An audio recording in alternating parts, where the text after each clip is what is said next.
So, can you tell me about what a smart city is? It's really the connection between data, technology, and people. So it's a city that works for you and the environment. So ultimately, it's like we collect this data of like, oh, when do people use their water? When are people, using the most electricity? And we make it efficient and we build systems through technology that work for their people.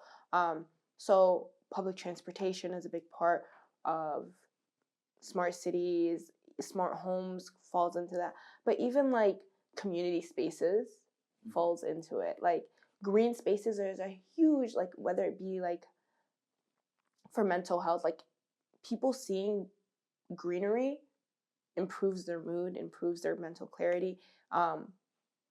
So that's like mental health and public health are a big part of when we talk about the environment. I don't think many people understand that. Walkability is definitely something. Bicycle lanes falls into the realm of smart cities. Other things that people don't really, when they hear the word smart cities, they think about like flying cars, and like that's part of it. Like if that's what the future holds, that's great. But it's really, how do we merge data, technology, and people's day-to-day lives and make it the most efficient that we can and best for the environment. So yeah, that's what my studies evolved, and most of it was like city planning, governmental regulations. So that was what we studied. Is Do we have any smart cities in the US? I think, I mean, you could say Chicago's a smart city. Like, why not? One of the coolest things about Chicago is that they had a smog problem, and the way that they tackled that in the 2000s was they built rooftop gardens. Like, and by doing that, they got rid of the smog problem in Chicago. Um, and with the rooftop garden, they started planting, you know, not just pretty flowers and things that absorbed CO2, but they started planting food like tomatoes and things that people could use. And now most major skyscrapers in Chicago have rooftop gardens that are pretty, that are used by employees or the people that live in these residential buildings.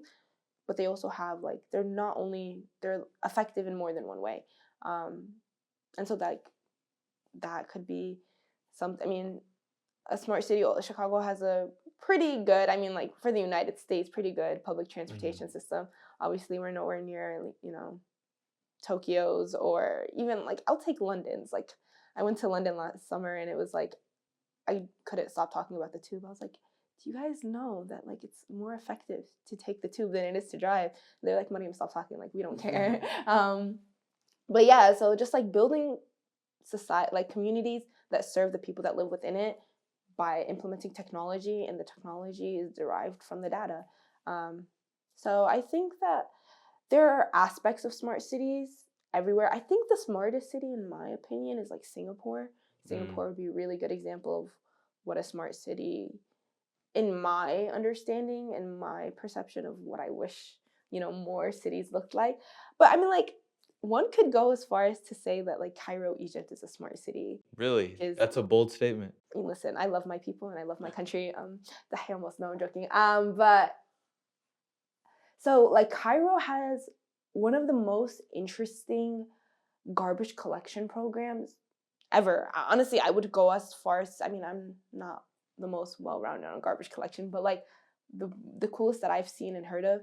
So the way that garbage collection works in Egypt is that people literally go and pick up your garbage. Like, these young boys, most of them are between the ages of like 10 to like 20, and they take it to a place called the Garbage City, or Zebbalin, which is on an outskirt of a Cairo suburb, and that suburb is called Menshit Nasr, and it's literally the garbage city. It's called the Zebbalin, like, and they sift through with their hands every piece of garbage, like, and Wow. they sort it out, and then like China comes and uses it as raw material.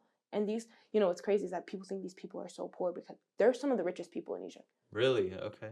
They have immense wealth, crazy, um, because they saw a market and they took it over, and like, so there is profitability in like environmental solutions. One man's trash is another man's treasure. Exactly. So I think there's aspects of smart cities in every community, and I don't think that one solution works for everyone. Like obviously, Absolutely.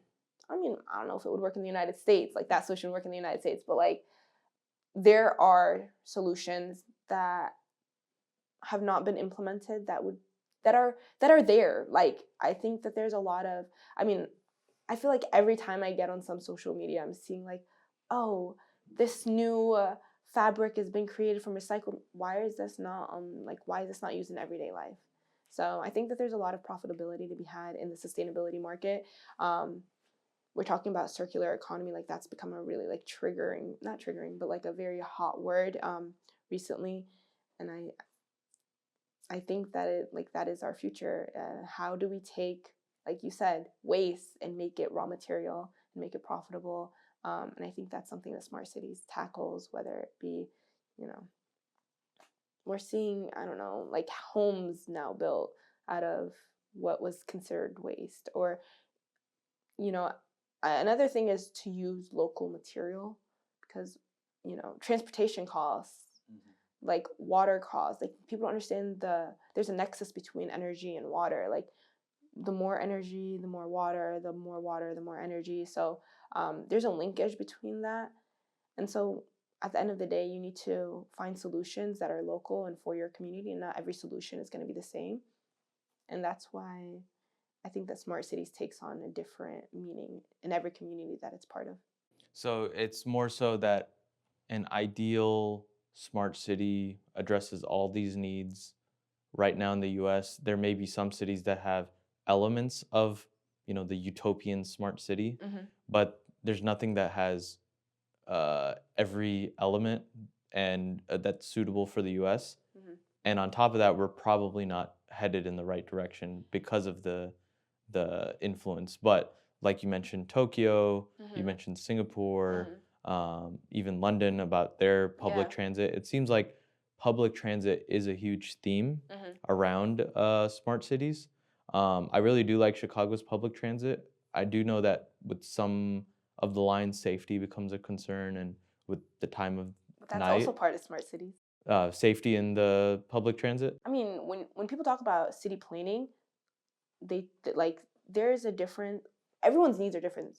Women's needs are different than men's, and that is definitely. I mean, now more than it was in the past, definitely being addressed when it comes to city planning. And I mean, different cities address it in different ways. But like we saw with the World Cup in Qatar, like there was women only gates and like women only buses and carts. Like I mean, and people were like, oh, that's because it's a Muslim country. Potentially, but it was also like Westerners used it and they were like, this made me feel really safe because, like, I've been harassed, whether it be in a Middle Eastern country or in a Western nation.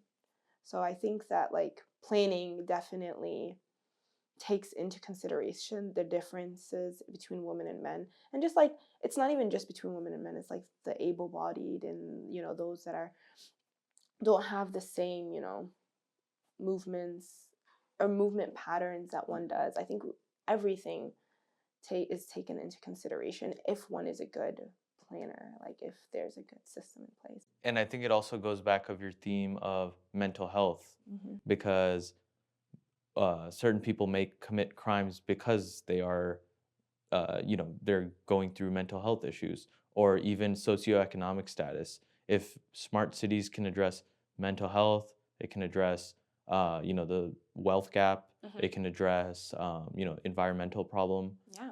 Then, why does it not make sense for this to be a push for all cities, in not just the U.S. but in the world. Yeah. And it goes back to consumption, individualism, Yeah. and corruption.